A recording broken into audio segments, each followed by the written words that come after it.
哇！今日呢一個真係海鮮大餐啊！138就呢個份量噶啦，買一送一，倍倍拼盤啊！呢個168啊，68蚊啊，食小青龍啊，即係講出嚟啊，人哋以為我係吹水啊！呢個價錢啊，香港人睇到啊，真係搖晒頭啊！香港人大佬啊，今日又嚟到深圳羅湖啊，我哋去試下平靚正嘅海鮮打邊爐啊！看一下今天剛來到的黑金鲍，像這種小的規格的話，288一個。哪裡來的？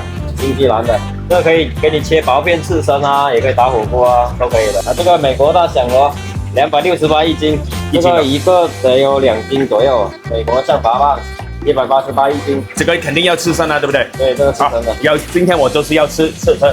大塊。哇，什麼龍啊？這個是什麼龍蝦？這小青龍的，小的88一隻，大的138一隻。哦，這個是算小的啊。這算大的。大的？這個有6、7兩了。也可以刺身打火鍋，也可以蒸。這個肯定是打火鍋啦。仲有呢度啊，自己攞個籃啊，自己好似魚市場街市，乜嘢都有攞嘅，大家睇下。雪花釣龍應有盡有。牛丸啊，新鮮嘅手打牛丸啊，梗係要啦。北極貝啊，唔好瞓覺啦，起身啦。好多嘢應有盡有啊，係㗎。今日呢一個真係海鮮大餐啊，倍倍拼盤啊，呢個168啊。鮑魚、黃金貝、北極貝、天鵝蛋。呢個份量真係冇得輸啊！4種貝，呢個係陣間我哋蒜蓉蒸㗎。哇！呢個三文魚你睇下，幾鬼厚啊！佢切到，哇！呢個唔係片啊，係嚿啊。好夠油脂啊！正常水準啊，喺香港食開嗰啲啊，嗰個象拔蚌咧真係加分嘅項目嚟啊！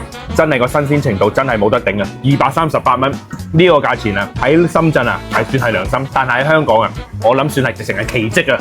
你唔會揾到啊！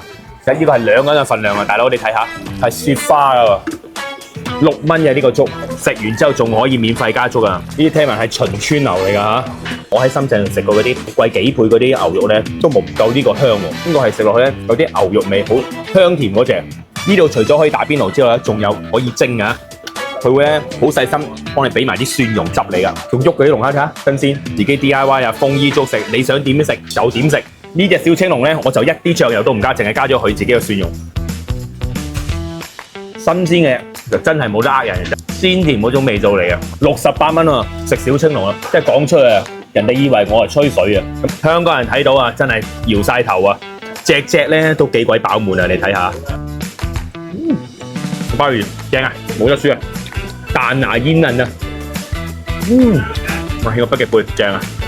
呢個拼盤啊，168有16隻，即係4個，每一個貝有4隻，即係夾埋10蚊一隻。哇！大家喺香港啊，如果去食燒烤啊，隻都唔知咁嘅價啦。如果去食燒烤係咪啊？